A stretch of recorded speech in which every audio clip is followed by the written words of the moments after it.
നിത്യ, നമ്മൾ രണ്ടുപേരും ഞാൻ നോക്കിയപ്പോൾ ഉണ്ടല്ലോ ഫോൺ പിടിക്കുന്ന രണ്ട് രീതിയിലാണ്. നമ്മളിങ്ങനെ ഒരാൾ ഫോൺ യൂസ് ചെയ്യുന്ന ആ രീതി കൊണ്ട് തന്നെ നമുക്കൊരാളുടെ സ്വഭാവം മനസ്സിലാക്കാൻ പറ്റും.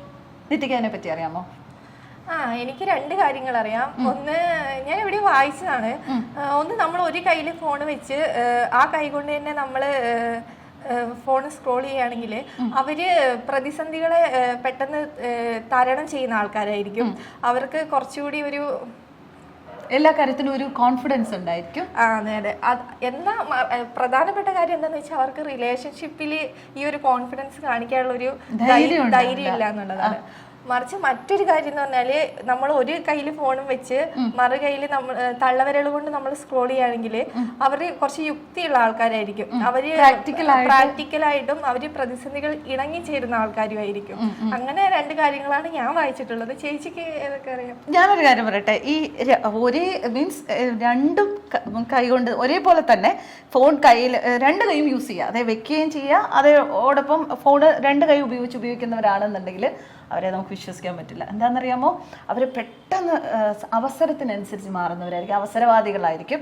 അപ്പോൾ അതുകൊണ്ട് നമുക്ക് പരിചയമില്ലാത്ത ഒരാളുടെ അടുത്ത് പോകുമ്പോൾ നമുക്ക് അവരെ മനസ്സിലാക്കാനുള്ള ഏറ്റവും നല്ലൊരു ടെക്നിക്കാണ് നമ്മുടെ ഈ സ്മാർട്ട് ഫോൺ എന്ന് പറയുന്നത്. അവരെങ്ങനെ ഫോൺ യൂസ് ചെയ്യുന്നു നോക്കുക, ഒരു പരിധി വരെയൊക്കെ മനസ്സിലാക്കാൻ സാധിക്കും. നമുക്കറിയാം ഇന്നത്തെ കാലത്ത് സ്മാർട്ട് ഫോൺ ഇല്ലാതെ ആർക്കും പറ്റില്ല, ഒരു നിമിഷം പോലും ഇരിക്കാൻ പറ്റില്ല. അപ്പോൾ സ്മാർട്ട് ഫോണിൻ്റെ ഈ ഒരു തന്ത്രം നമ്മുടെ ചുറ്റുമുള്ള ആൾക്കാരെ മനസ്സിലാക്കാൻ നമുക്ക് എപ്പോഴും ഉപയോഗിക്കാം. പിന്നെ നിങ്ങളെല്ലാവരും ഇപ്പോൾ കൂടുതൽ ഈ യങ്സ്റ്റേഴ്സ് എല്ലാം ഫോണിൽ കുറേ അഡിക്റ്റഡ് ആണെന്ന് പറയുന്നത്, പക്ഷെ അതൊരു തെറ്റാണെന്നാണ് എനിക്ക് തോന്നുന്നത്. നിത്യക്ക് എന്ത് തോന്നുന്നു?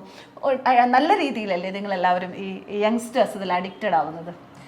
അഡിക്റ്റഡ് എന്ന് പറഞ്ഞാല് എനിക്ക് തോന്നുന്നു കുറച്ച് പഴയ തലമുറ നോക്കി കാണുമ്പോൾ ഓക്കെ, ഇവര് 24 മണിക്കൂറും ഫോണിലാണ്, അവർക്കത് ഉപയോഗിച്ച് ശീലമില്ലാത്തതുകൊണ്ടായിരിക്കും. പക്ഷെ നമ്മുടെ അത്യാവശ്യ കാര്യങ്ങളെല്ലാം നമ്മൾ ഇന്ന് ഇത് ചെയ്യുന്നത് ഒരു ഫോണിലാണ്.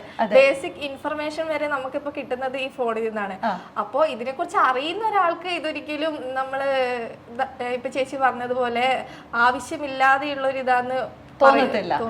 അതുകൊണ്ട് തന്നെയാണ് പറയുന്നത്, പണ്ടത്തെ കാലത്ത് നമുക്ക് നമ്മുടെ ചുറ്റും വീട്ടുകാരുണ്ട്, ബന്ധുക്കളുണ്ട്, നമ്മുടെ ഓരോ കാര്യത്തിനും ഡിപ്പെൻഡ് ചെയ്യാൻ ആൾക്കാരുണ്ട്. ഇന്ന് അങ്ങനെയല്ല, ചെറിയ ഫാമിലിയെ, ന്യൂക്ലിയർ ഫാമിലിയെ ഡിപ്പെൻഡൻസി കുറയുകയാണ്. അപ്പോൾ നമ്മൾ ഏറ്റവും കൂടുതൽ ഡിപ്പെൻഡ് ചെയ്യുന്ന ഒരു, നമുക്ക് വിശ്വസിച്ച് ഡിപ്പെൻഡ് ചെയ്യാൻ പറ്റുന്ന ഒരു ആൾ തന്നെയാണ്. പക്ഷേ അവിടെ നമ്മൾ ശ്രദ്ധിക്കേണ്ട ചില കാര്യങ്ങളുണ്ട്. അത് ശ്രദ്ധിച്ചിരുന്ന ഈ സ്മാർട്ട് ഫോൺ എന്ന് പറയുന്നത് വളരെ സൂപ്പറായിട്ടുള്ളൊരു സംഗതിയാണ്. അപ്പോൾ നിങ്ങളുടെ ചുറ്റുമുള്ളവരെ മനസ്സിലാക്കാൻ നമുക്ക് ഈ സ്മാർട്ട് ഫോൺ ടെക്നിക്കുകളും യൂസ് ചെയ്യാം.